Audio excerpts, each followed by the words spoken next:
make sure everyone is ready. That's different. Alex is ready. All right, guys, we will get started this morning. Thank you very much for your patience, as always. I was just telling Cheryline, there was a little fender bender from the high school kids right outside of my neighborhood. So that caused all kinds of congestion. And then I got stuck by the train. So that was extra exciting.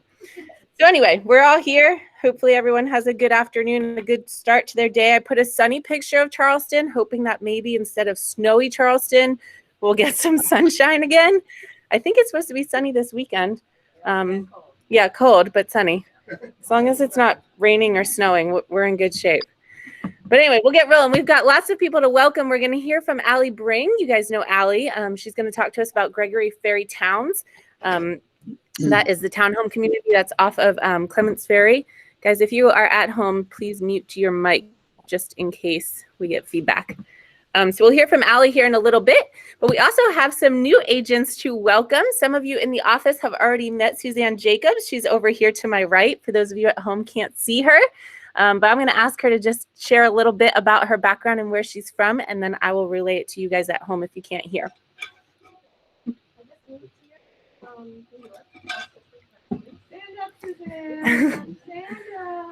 They want you to, Susan.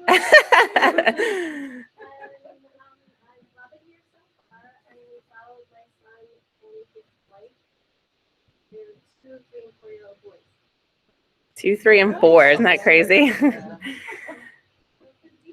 Welcome. We're glad you're here.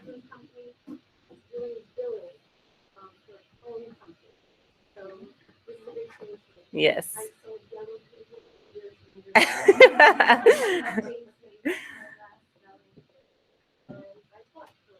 awesome. We're glad you're here. Suzanne is from New York, for those of you at home, so a fellow Yankee, you know, we got to bring them all in the house. She's not, she's a Yankee fan. Right, exactly. It's a prerequisite to joining the office. If you're a baseball fan, you cannot be a Red Sox fan except for Digit. And Allie Atwell, I suppose.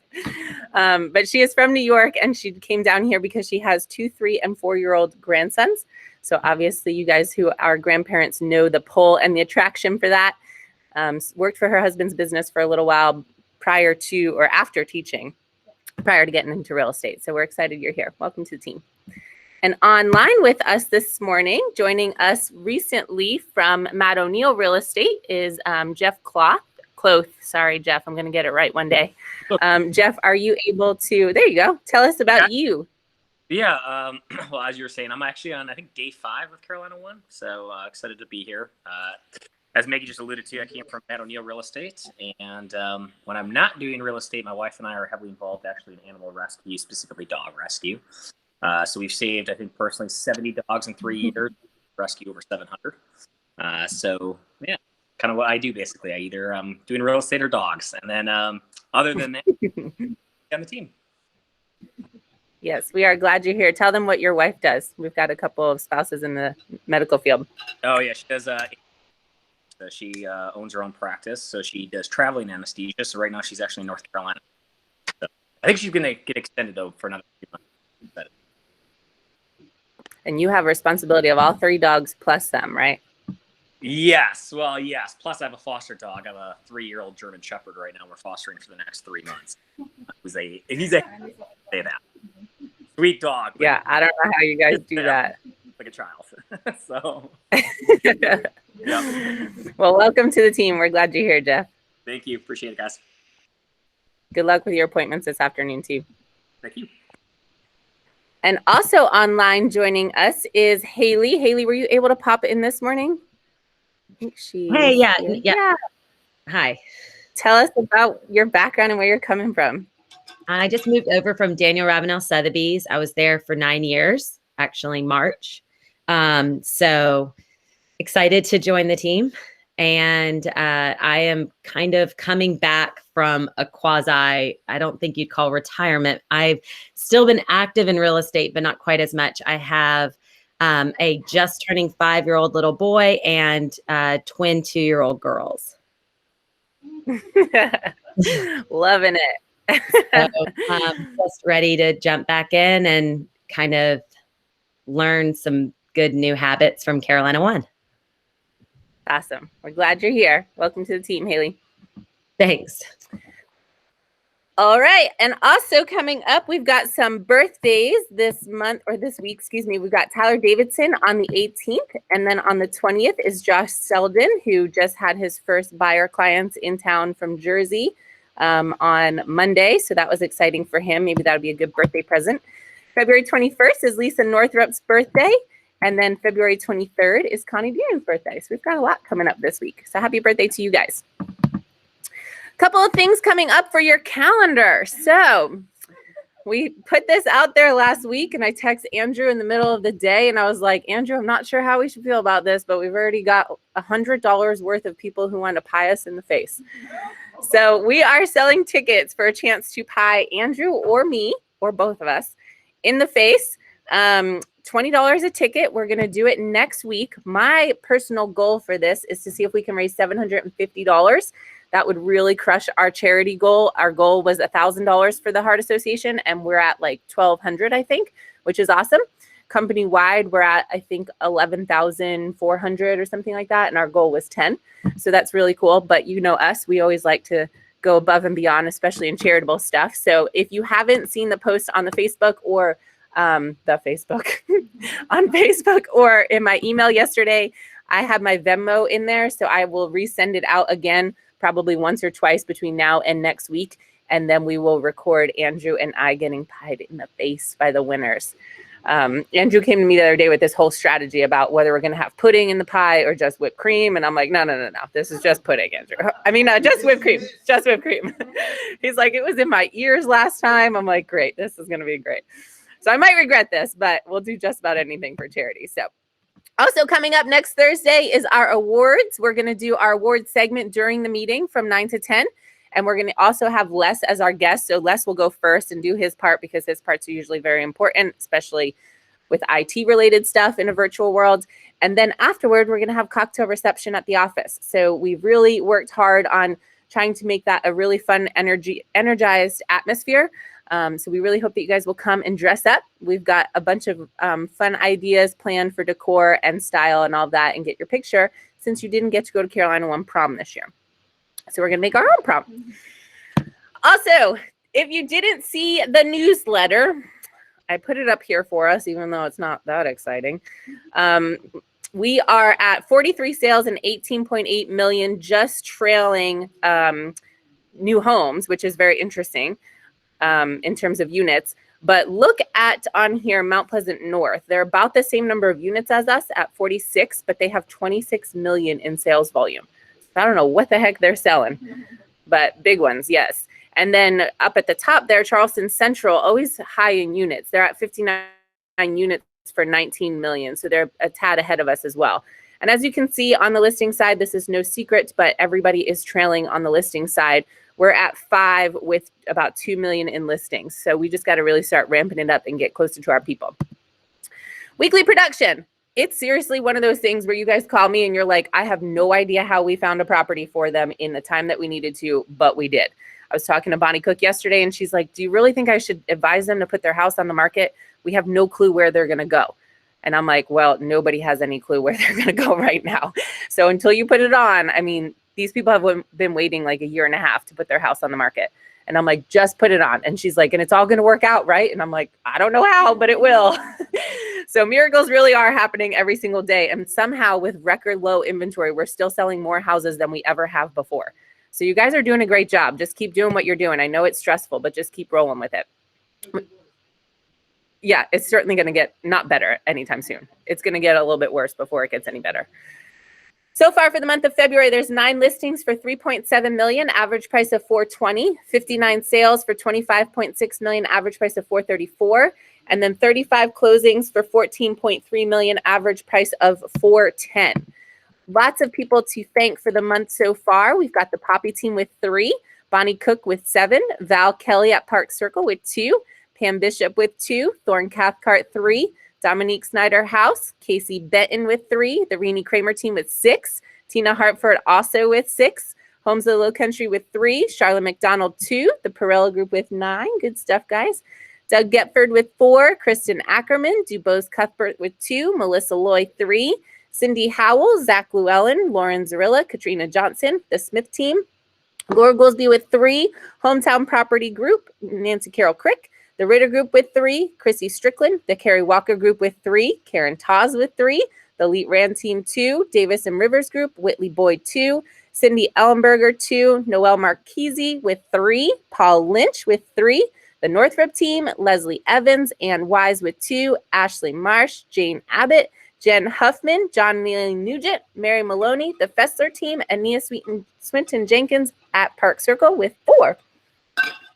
Awesome stuff. Excuse me. It's very fun to see. Nia's also got a birthday that was yesterday, so she's making herself a nice solid birthday month there.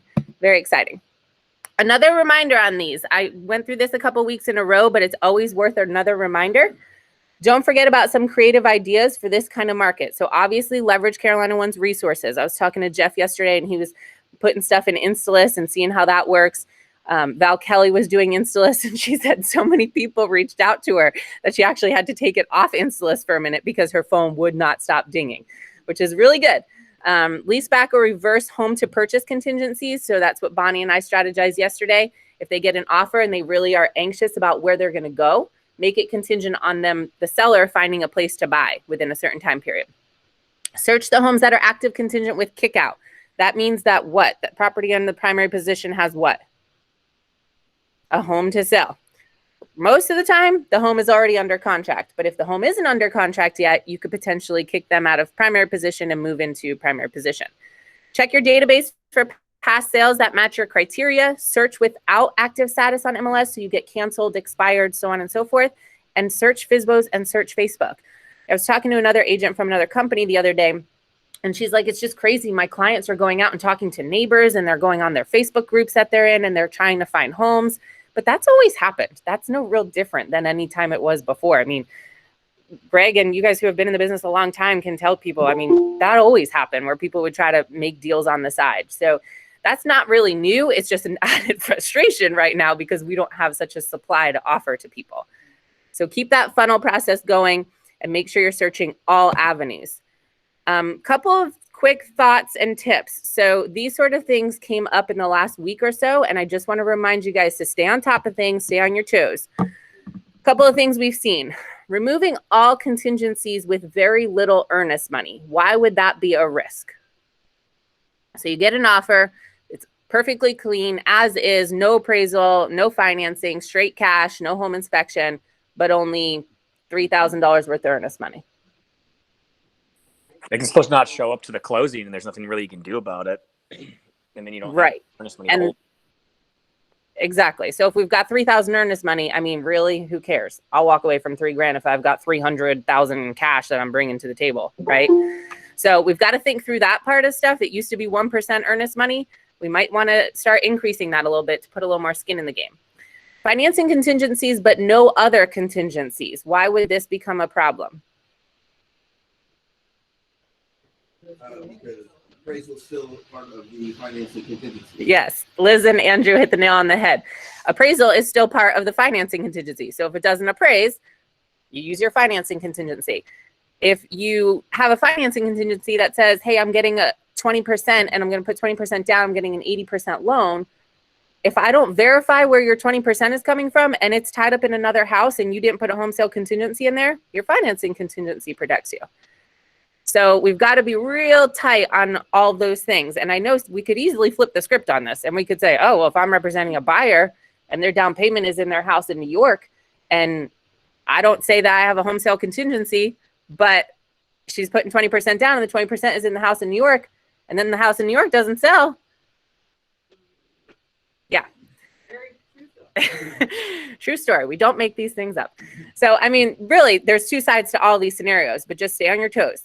Getting hammered on a home inspection plus a CO 100. How can you avoid that? What'd you say? Pre-inspections for sure. Great idea. Use punch list. What else? Oh, I hear my echo. How about not answering the repair addendum until the CO 100 report comes in?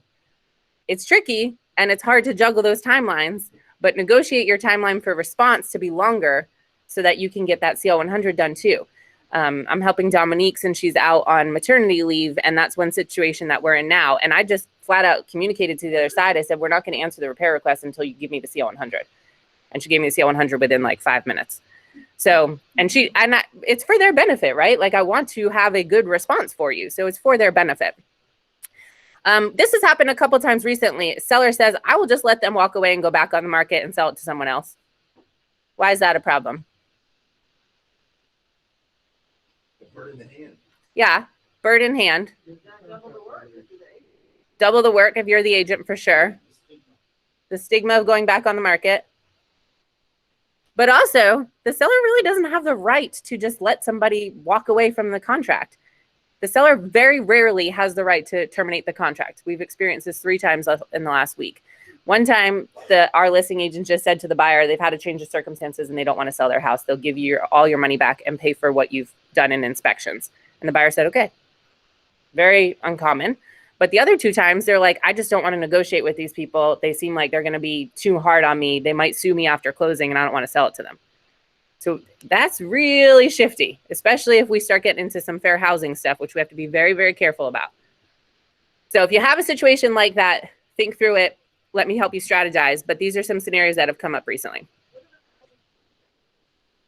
A seller could be sued for, the question was, what are the repercussions for the seller in that situation? A seller could be sued for specific performance and a judge could force the seller to sell the home. Crazy. All right, let's hear from some new listings that we've got upcoming. So Carrie, tell me about 1510 North Lakeshore.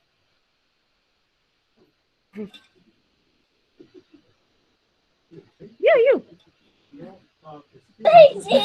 Hey Maggie, I can talk to you a little bit Oh, if my 3-year-old will be quiet a little bit. We went under contract last night, so all right then. But Good to go.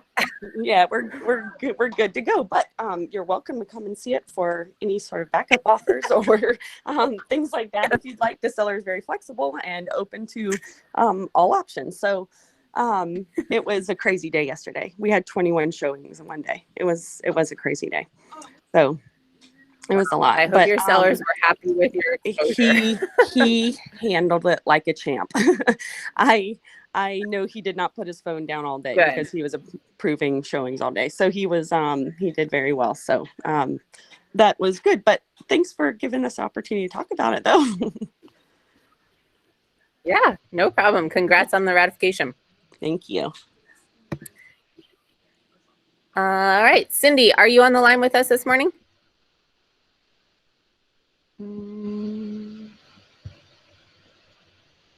Nope. All right, so she's got a 3-bedroom, 2-bath, 1353 square foot.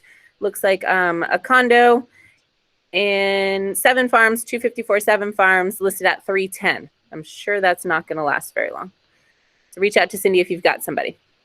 And that was it for new listings for the week. I think we go to a little trivia. A quick reminder on this, Lauren Thrill and I were laughing because Lauren literally has a strategy to do this exact thing. So we were laughing and saying, she's like, look at my brilliant idea. And I'm like, that is a great idea. So if you've got a listing coming up, strategize the approach to the market. Instalist first, see what you get from Instalist, which is probably going to be a lot. Then find buyers in buy side and reach out to those agents. And then let us caravan it on Thursday of that week. You can still put it in MLS. We'll come back to that in a second.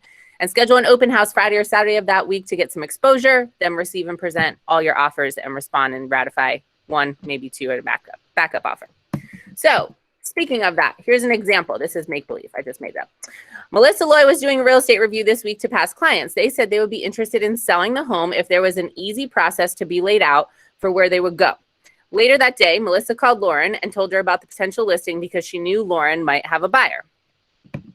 Lauren's clients are the perfect buyer for Melissa's house, and they arrange a showing. Here's a trivia question. When does Melissa need to put the house on the market?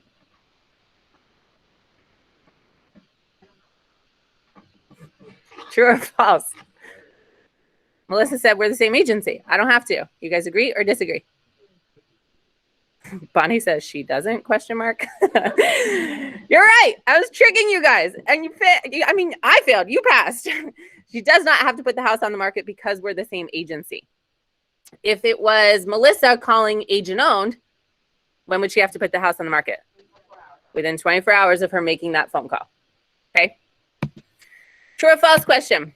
Charlotte is going to be listing a house, but it's not ready for showings until either Saturday or Sunday because repairs and work needs to be done to the house. On Saturday, Charlotte is also doing an open house. If Charlotte puts the house on the market on Tuesday, it has to be ready for showings by Thursday?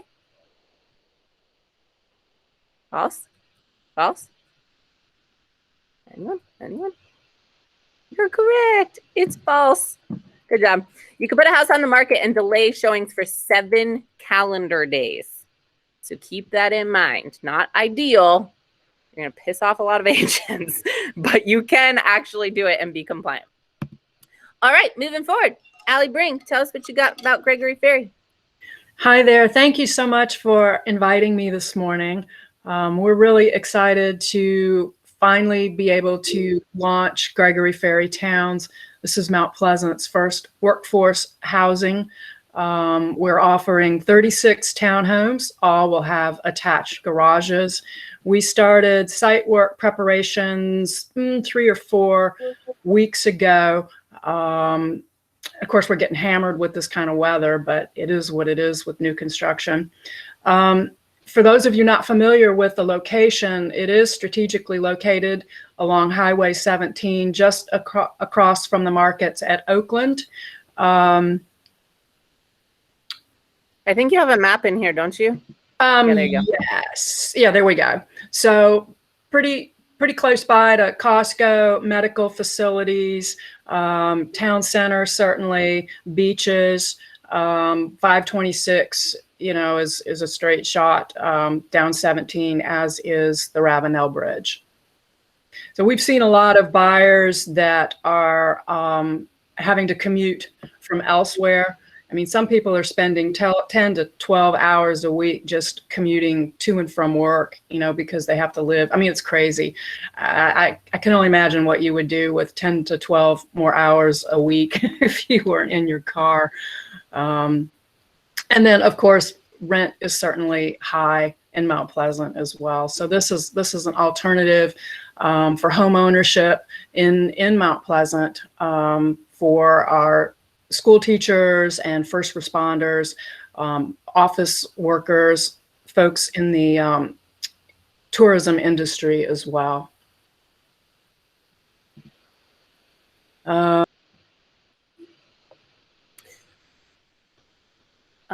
Allie, you got kicked out. Oh, she just disappeared on us. All right, well, we will wait till she comes back in and come back to her because these are good. If you guys have any immediate questions on these? Yeah, income restrictions. Yeah, the income was coming. No, so your income restricted to the median, Fannie Mae Freddie Mac income. We have not gotten the 2020 numbers, but 64.8. And when they sell it, the people that buy it have to meet that income requirement as well. So the question for you guys at home are income requirements. Charlene, can you repeat that? So No more than? income requirement that I'm aware of is you cannot make more than $64,800. Well, Borrower. yeah, the borrowers. If one borrower can qualify on their own, then we just don't put the other borrowers in. Yes, I believe so. On the properties, I don't know that. It must be their primary residence.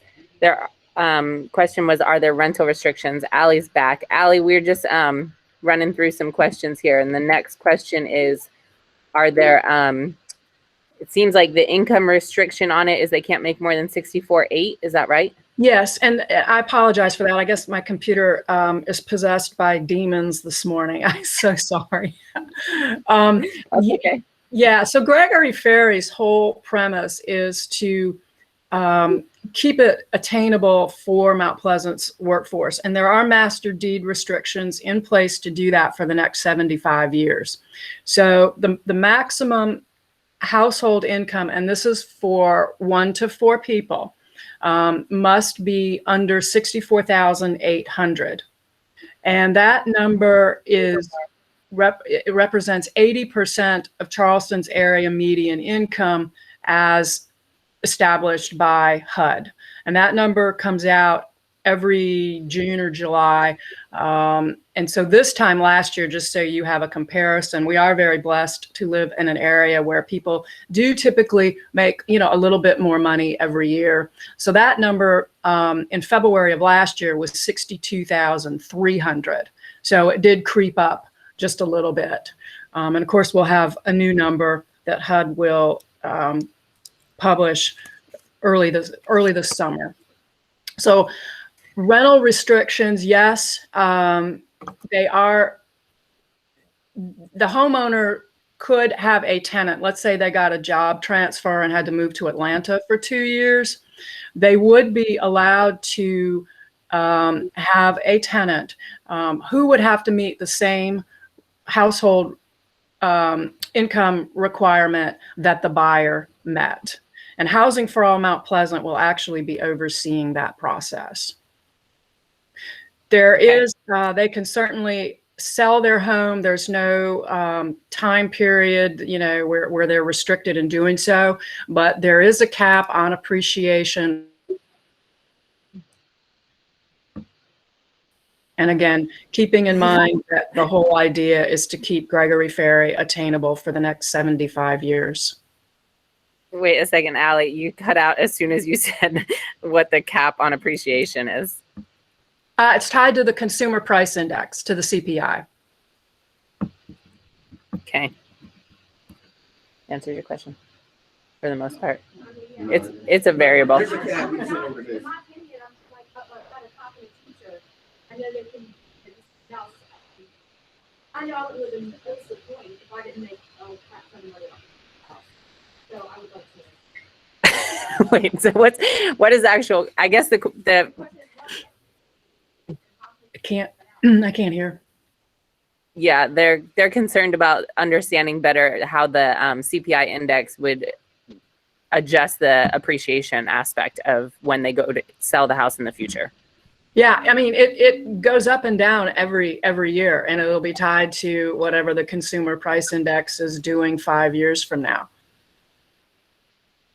What, is So that 1.8%? I mean, I don't have any way of knowing that or being able to forecast that. Right. So just do an example. So can they not sell for 5 years, or were you just using that number as an I was using example? it as an example. They could turn around and sell it 6 months after they close, but just know that it'll be the resale amount will be tied to the consumer price index. So in other words, people can't turn around and flip it for $650 2 years from now. Again, keeping in mind that the whole idea behind Gregory Ferry is to keep it attainable for the next 75 years. And a $650,000 home isn't attainable for a school teacher at Lang. Does that make sense? So if I purchase a home in there for $250 and then I want to sell it in 3 years, and CPI over those 3 years is appreciation of 6%, I can only sell it for 6% more than I bought it. Yeah. It's tied to the consumer price index. And again, Housing for All will be overseeing the enforcement of the deed restrictions. Sounds good.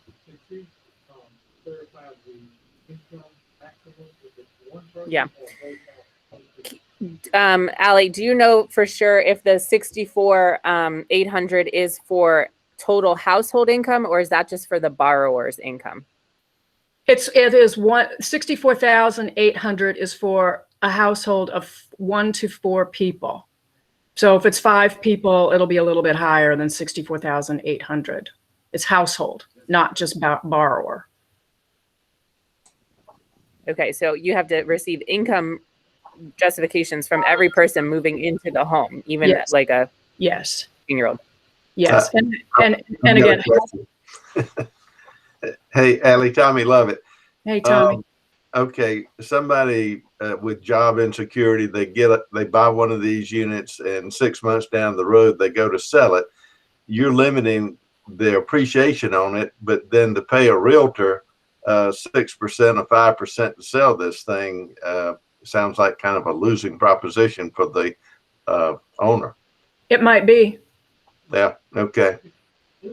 I understand the process and why they're doing this, to have housing for the lower income people, but it doesn't seem to be a great investment. I don't mean to sound negative this morning, but are you? I think, Tommy, the main mission is to avoid rental, get people into a homeownership position.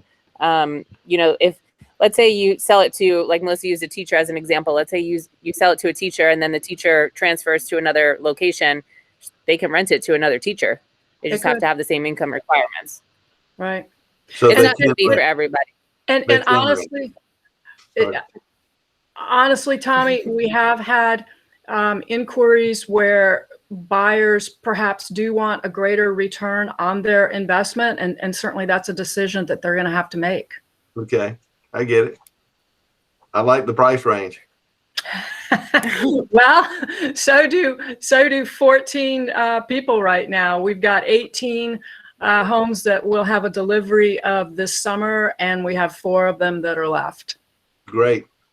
Good and job. Then we will have an additional 3 buildings. However, I don't have any pricing available on that right now. So basically 6 buildings of 6 townhomes each. There's a layout. Go ahead, Maggie. Are there specific lenders that they have to go through, or can they use any lender? There is 3 preferred lenders, 2 of which offer down payment assistance programs for people that are down payment challenged. There is also a pre-sale incentive for the first 3 buildings that is tied to the preferred lenders, as well as to Harvey and Bellini as the closing attorney. But we're happy to work with Carolina One, certainly, if someone wanted to forego the pre-sale incentive. And what is the HOA, Allie? HOA is $250 a month, which includes landscaping, irrigation, termite bond, exterior re-roof reserve, exterior repaint reserve, insurance of the exterior building, exterior maintenance as well. So pretty comprehensive. And there's no annual fee. Okay. One other question, Allie. Does your builder have plans to possibly do something in Somerville? Not that I'm aware of. Yeah, I've got a 5-acre tract right in the middle of Somerville that might work for this. Is Will Jenkinson working with you? He is. If you want to send us that information, we'll make sure that he's got it. Prosperity Builders gets that information. Okay. Thank you. Thank you. Any other questions, guys? All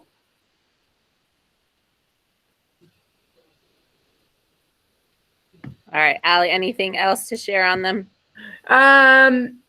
Please just text me, call me. We can distribute the master deed restrictions. We can also send you the updated slideshow presentation as well as a preferred lender list. Let me know how I can help you in any way. Thanks, Allie. Thank you so much. Tommy's got 15 more buildings coming for you out in Somerville. That's awesome. We need it. Always thinking that, Tommy. All right, a quick reminder on insurance. I just wanted to put up their pictures because I know sometimes it's nice to see a name and a face together. Many of you guys know these people, but we've got Jillian with us this morning. How are you, Jillian?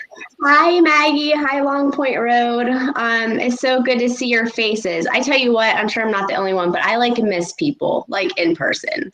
But that being said, I'm very grateful for this virtual stuff. But anyways, yeah, I'm Jillian Hunter. I'm with Carolina One Insurance. I've been with Carolina One coming up on 6 years now. And for some of you newer agents, just to give you a little background on Carolina One Insurance, we are an independent agency, so we're a little bit different from the Allstates and State Farms. We have the ability to shop with over 100 carriers and get back to you with our most competitive pricing. And for you or your clients, the best way to get a quote is your client's name and contact information. Just like mortgage, the insurance rating is based on the person. If there's many variables based on insurance scores, their age, if they're married, that type of thing. So we want to be able to make that connection with your clients. As far as expectations, our goal is to get those quotes turned around to you within 24 hours.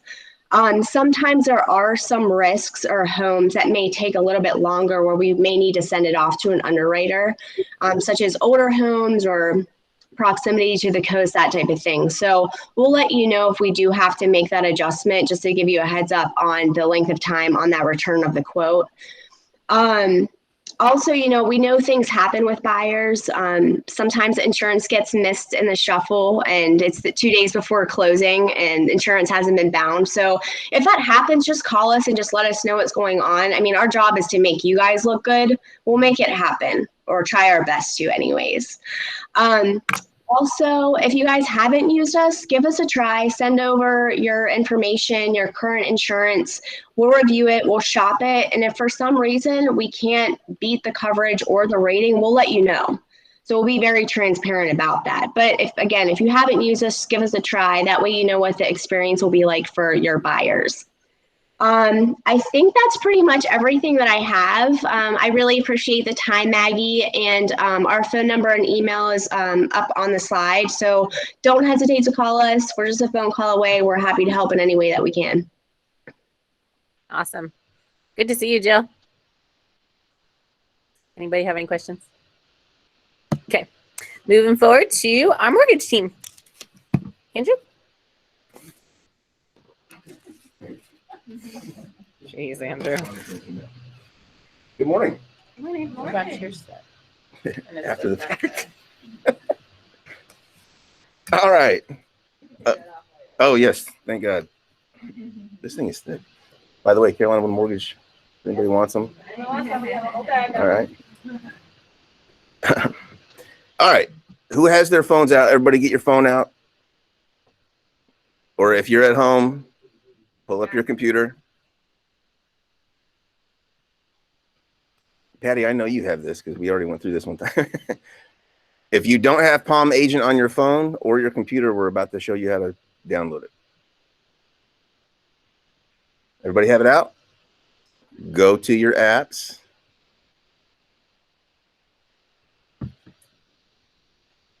Search Palm Agent. It'll come up this one. And you're going to choose the one that says Palm Agent 1 right there. Yeah, there we go. Alex. All right. I'm not going to take you through all of the stuff on how to do this stuff. I just want to make sure that you're downloading it and you're choosing the Carolina One. It will automatically take you to the Carolina One, but you have to drop down to choose which office you want. But the reason this is important, and Maggie talks about this all the time, if you're not using it, you're missing out. It's a fantastic tool, not only for your buyers, but for sellers, agents. It's probably used as much by listing agents as it is for the buyer side.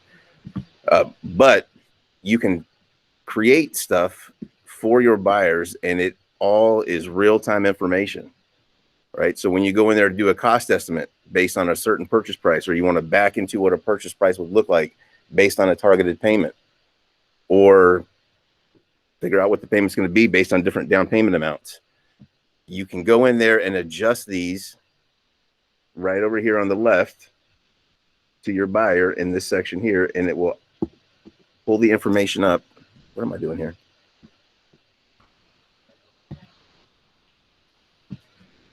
So this is the first section where you go and pull the information up when you get in there.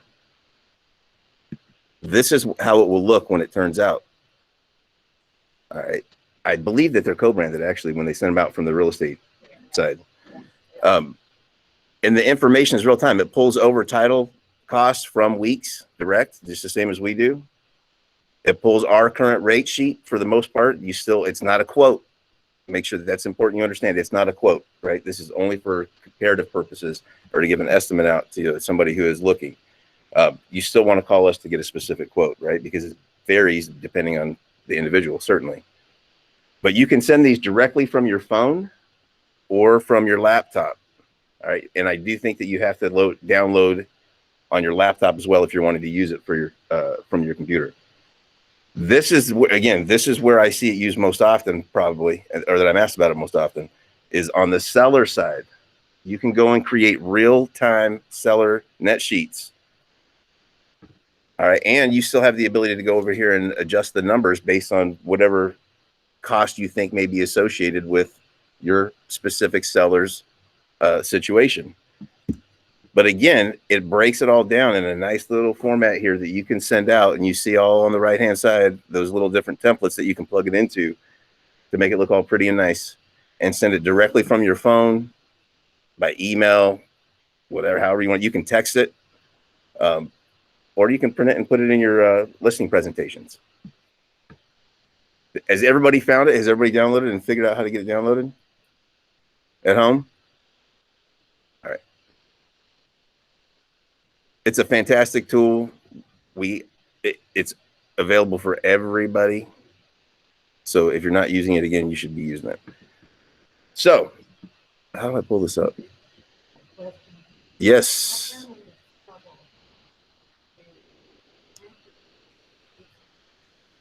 For property taxes? So her question is that she's been running into trouble getting an accurate estimate when using the 6% taxation rate.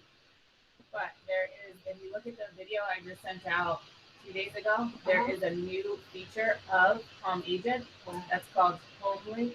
And as soon as you type in the property address, it will pull up the property taxes from that property. I didn't even know that. It's new. That's awesome. But you have to type in the Does it property pull it from address. MLS though? No. Okay. Yeah, you have the control over that. Yep.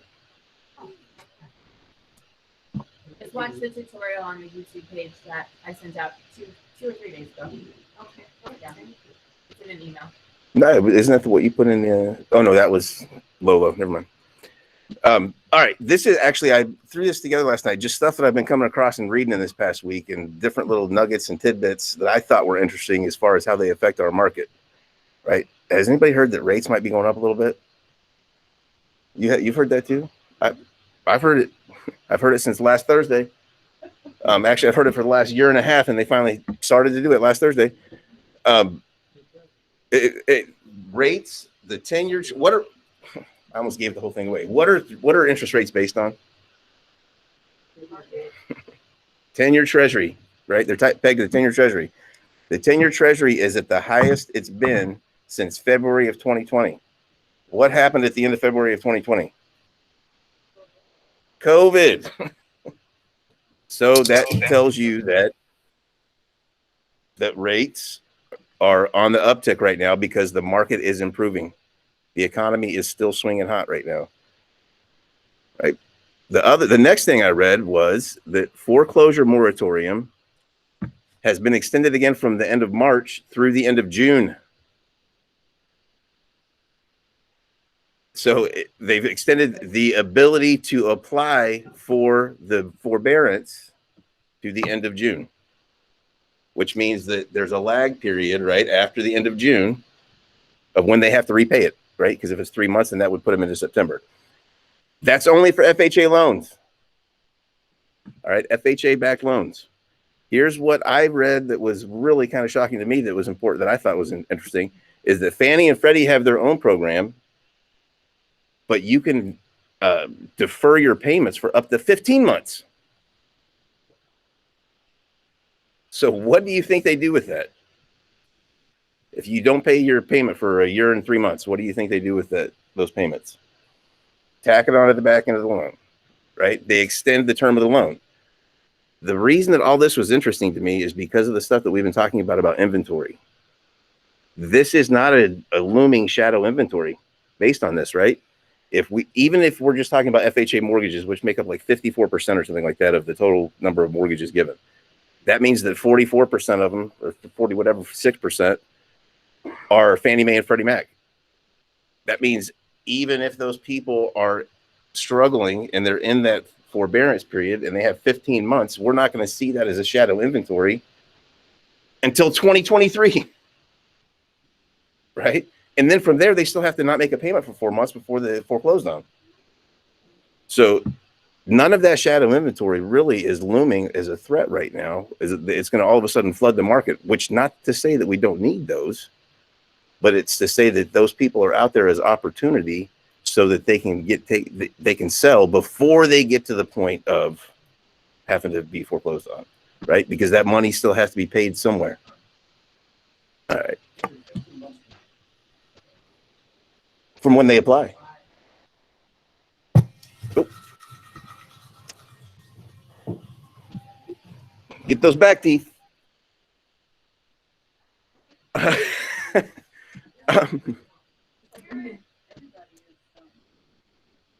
One of the other next thing here is revised guidelines for power of attorney. Am I doing something wrong? Keep going. Keep going. All right. Oh, am I supposed to mute? Take your video off. I can't take your video. It's fine. That's all right. As long as rinse and spit. You go up and down, not side to side. I love Zoom. At least she's not a cat. So they've changed the guidelines. Absolutely. Here, let's shut that right down. Yes, I'm trying. So they've also updated the guidelines again because for powers of attorney. Because of COVID, they had really relaxed the guidelines for usage of power of attorney during COVID for obvious reasons. Freddie Mac specifically does not allow any longer for power of attorney unless it is an emergency situation, or are you back there texting Karen? Anyway, it's either an emergency situation, which is related to a medical issue, right? That either causes them, so COVID would be a medical issue, but now it's only if they have it, right? So they can't travel as a result, or they're incapacitated for some reason. The reason that this is important is that includes for people that are out of state. If you have somebody buying from out of state, they're going to have to be here for the closing. Not yet, only Freddie Mac. But what always happens with agency guidelines, Freddie Mac and Fannie Mae are both government-owned entities or government-sponsored entities, which means the government sets the rules and they follow each other pretty much and adjust their rules. So that means Fannie Mae is probably going to adjust theirs in the next month or so as well. We have to have a doctor's note, stationery signed by the doctor. This all came down yesterday. It's for any application as of January 4th. It was just notified to the industry yesterday. What was the question? Oh, so Greg's question was, how do you know whether somebody has COVID? How do they prove it? The answer is you have to have a note on letterhead from the doctor to say that that's the case, that you're incapacitated. Right? What's the reason for this, do you guys think? Mortgage fraud. That's exactly right. That's exactly right. The next thing that I read, and I don't know if Allie's still with us or not, but the next thing I read that I thought was super interesting is that construction material costs for new builds are at an all-time high. Lumber is out of control right now, the cost of lumber. I was just talking to John before the meeting this morning, and I was talking to him about that. And he said that just this week, they had a conference call, I think earlier Monday or Tuesday, and that the cost of insulation has increased this week by 20%. And doors and windows has increased this week. And they have a delay in getting doors and windows and appliances right now. Right? What does all that mean, do you think? I mean, to me, points something out to me that it means that right now inventory is going to get tighter, just like Greg said, and prices are going to start going up, because where do you think that's going to get passed along? So if prices are going up on new construction, that means affordability is going to be lost there a little bit. And that new houses still need to come back on the market that aren't new construction to offset that. Go find those houses. Right? To that point, actually, and we talked about this a couple of weeks ago, everything about the market is psychology. Everything we do is psychology. When everybody sees what their neighbor is getting for their house 30 or 45 days after it's sold in a day and a half, they're going to start inquiring about selling their own house, whether they have a place to go or not. Just who was it we were talking about earlier? Get that bird in the hand, right? And then they'll figure out where to go. Construction material next Wednesday, right? The nursery that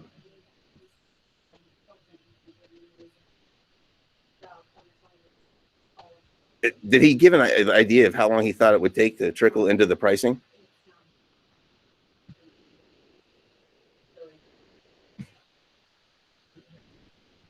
Will Jenkinson in a mastery class, was it last Wednesday, you said, did a presentation on exactly this, and said that the issue is not going to go away anytime soon. Right? Which means that we're still going to have an issue with inventory.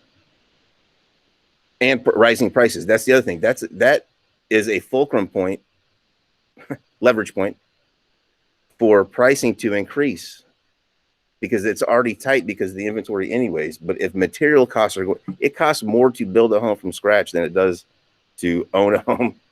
That's why a replacement cost on insurance is so much higher, right? Because of the fact that to build a home from scratch costs considerably more than the house itself because of the materials themselves. All right. The next one I thought was interesting, and Tina will appreciate this one. And I don't know why. Again, these are just nuggets I pick up. That military enlistment has gone up during COVID, which makes sense, right? But even more interesting to me was that in 2020, 92% of eligible veterans to re-enlist, so they were at the end of their term and they were able to re-enlist, 92% of them re-enlisted. When you take into it's eligible.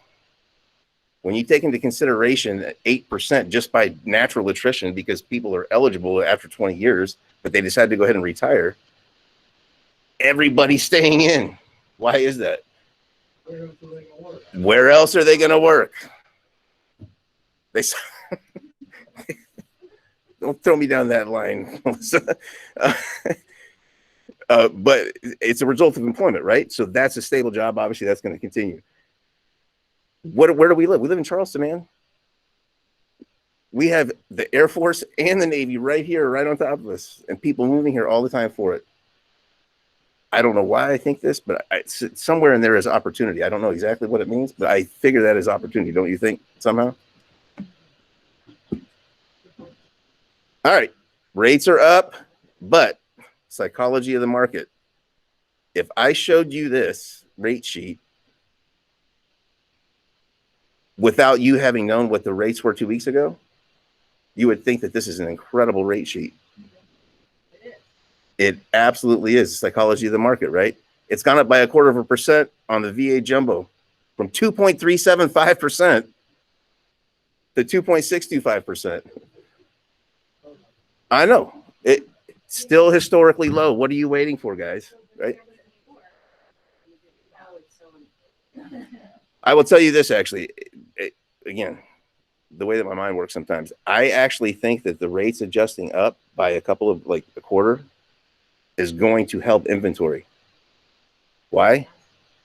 Because people are they're not going to stay there. They're not going to refinance now, right? Or their affordability, they're going to jump off the fence because they're like, oh my God, market's going up, prices are going up, rates are going up. People don't realize that rate does not impact the payment as much as price. That's exactly what it is. Same as with your neighbor selling in a day and a half.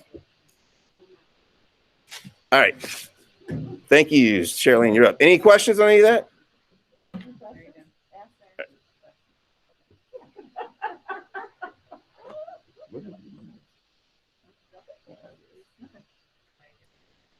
Hi.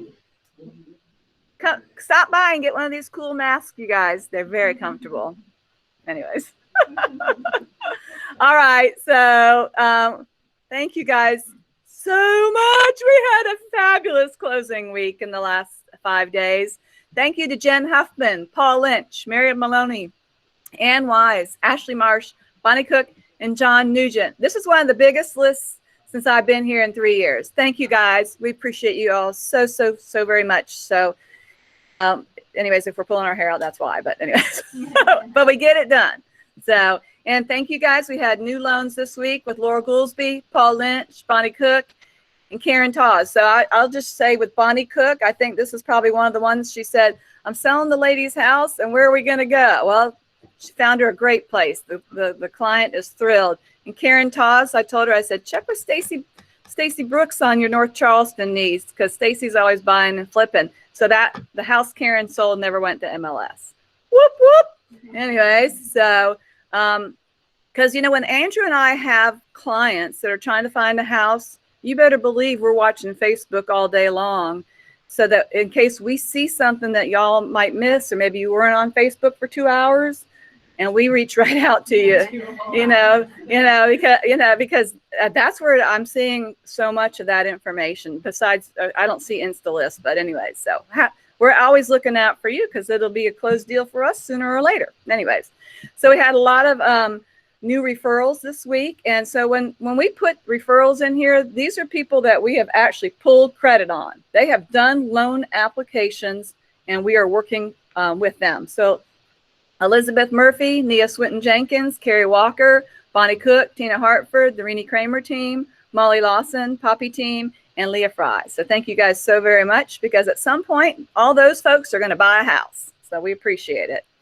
And then thank you for checking in with us on your questions about mortgage. Whitley Boyd, Duval Acker, Nia Swinton Jenkins, Allie Atwell, Suzanne Jacobs, the Poppy team, and Michelle Gathers. We are here to help and we appreciate you guys. Thanks. Congrats on a good closing week. And I will second that statement that Sherilyn said. I heard her. I was sitting at the front desk the other day covering while Tony was at lunch. And I don't even think she was talking to me, but I heard her go, ooh, Marsha Ray just put something up that she's got this coming.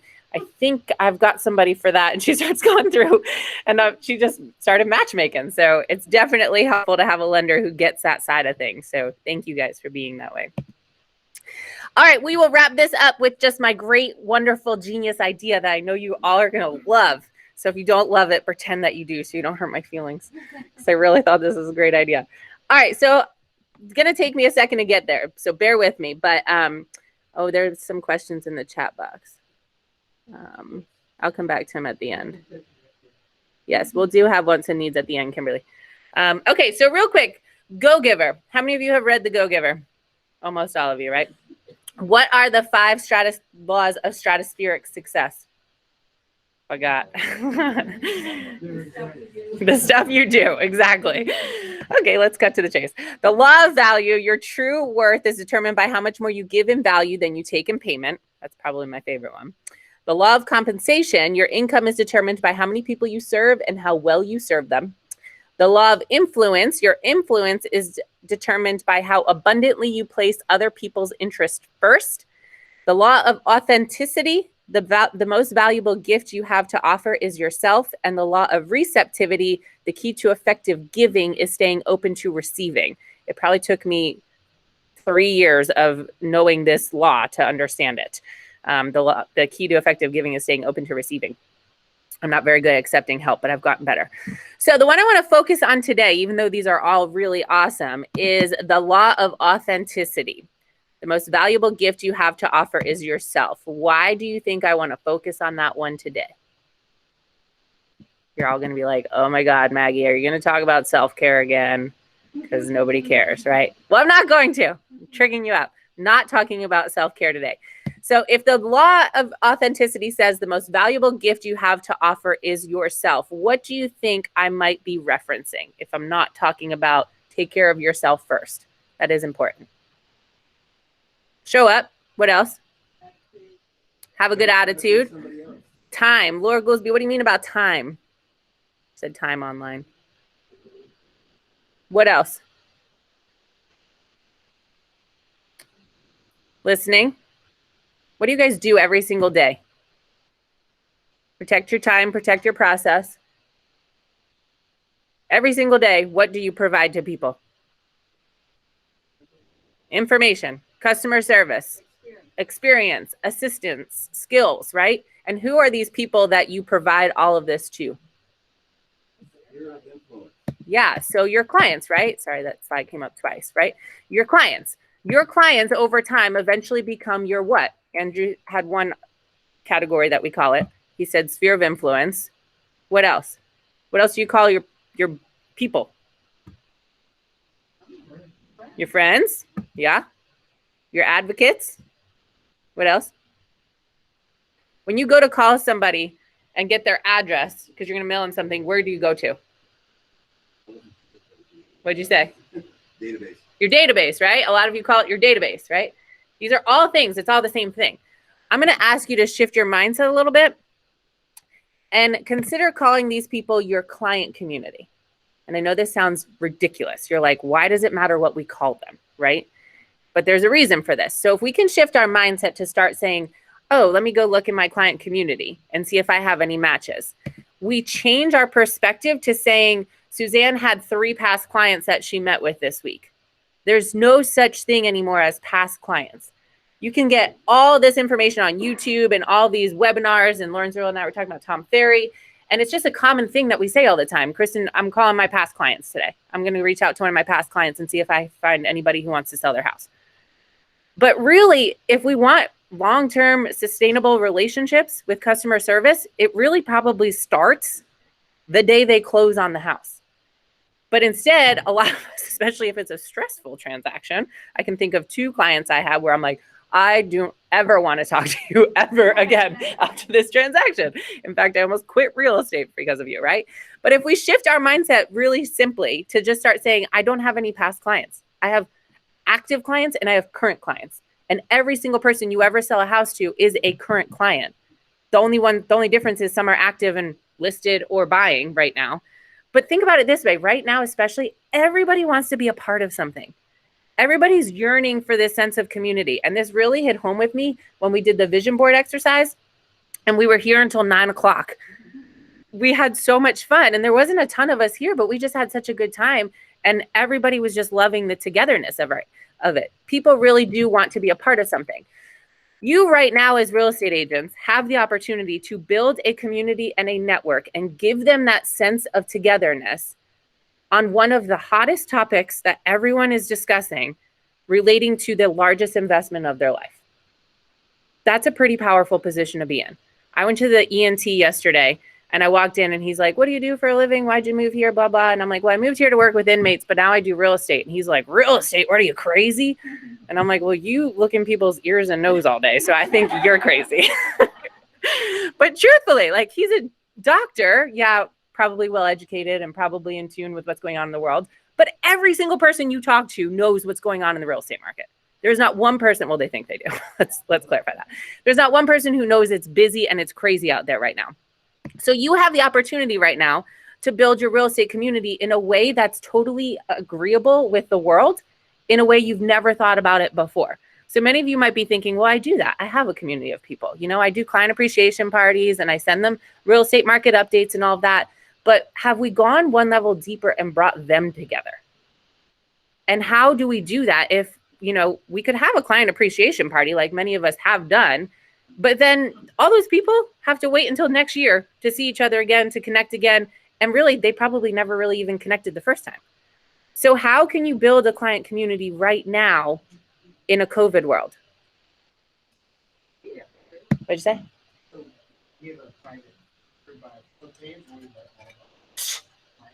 Adam, get out of my head, Adam. So very simply, start a Facebook group today.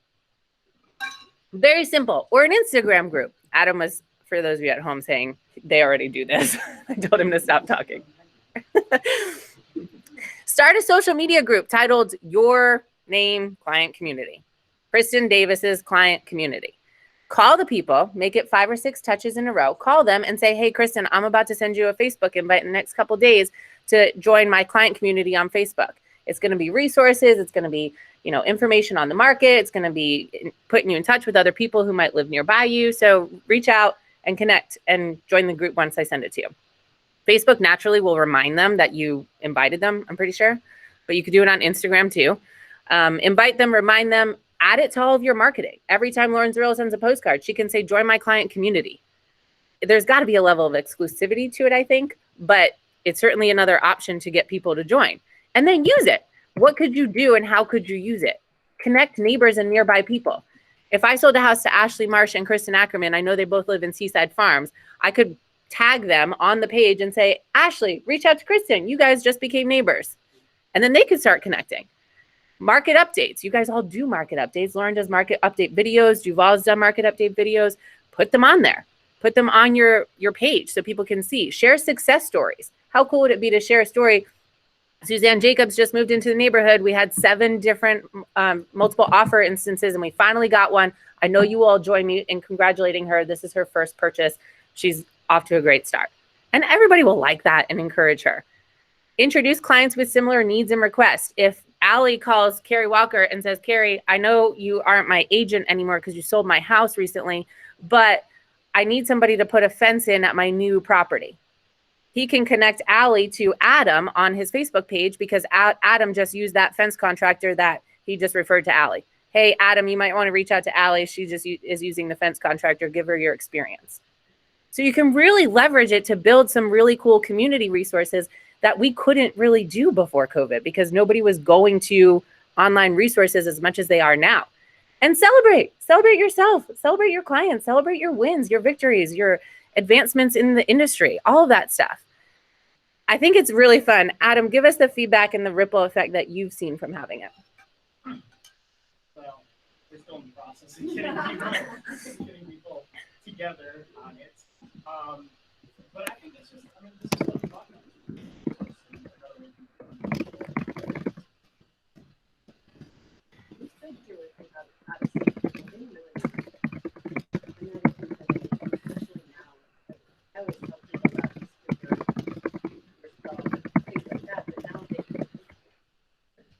It's so true. I think that for those of you guys at home that didn't see the chat box, Adam was saying he's already established his and they're working on still adding more people to it.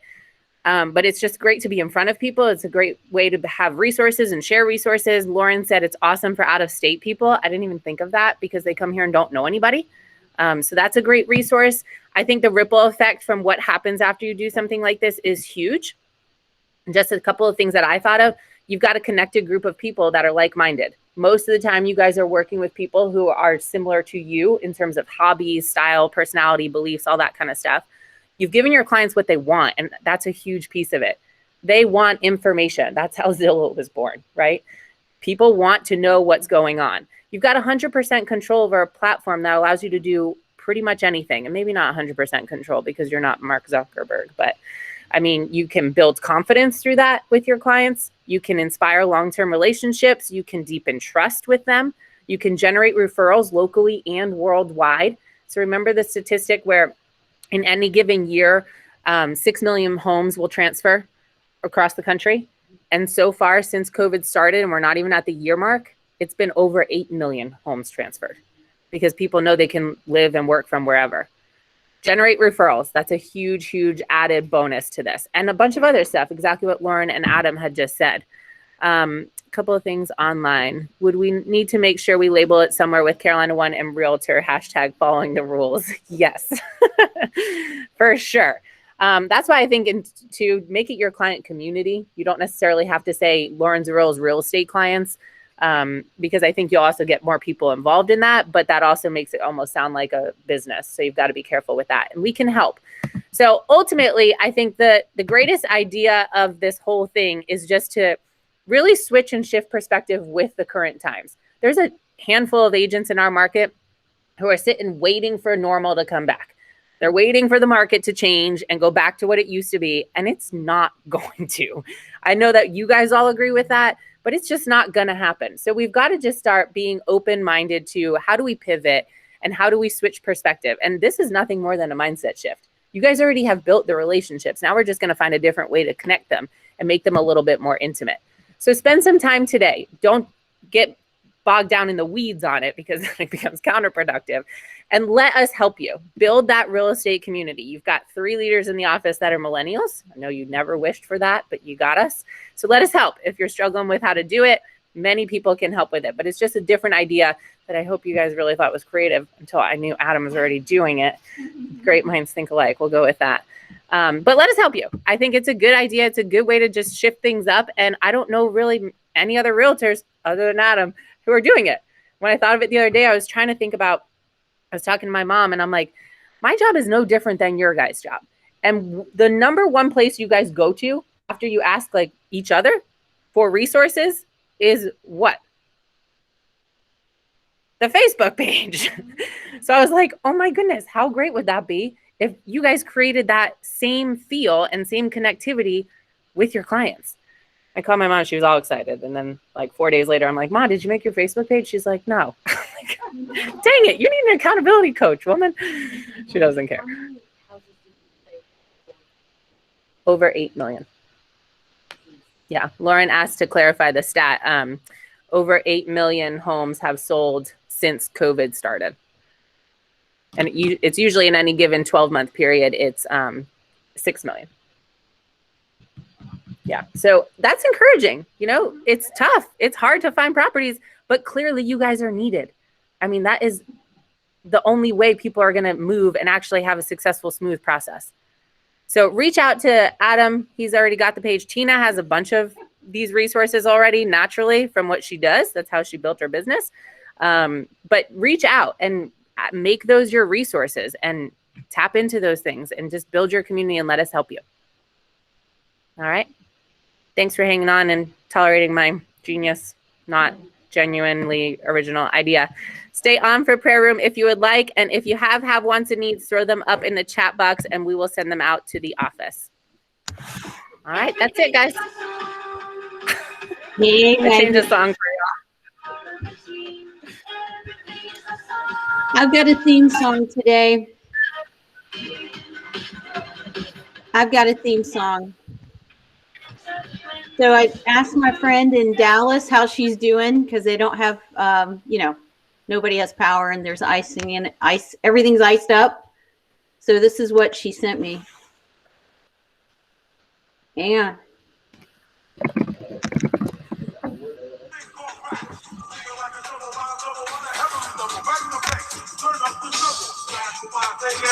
Nice, Laura. All right, do we remember this? So I don't know what song that is. Today, which is really this right here. This is our power. We got the power. So I'm going to send that to Jeannie too. That'll hopefully make her day, I hope. So I heard from Jeannie. I'm really excited. How is she? She is doing well. She said that, well, as well as she can be. She just said to pray for her edema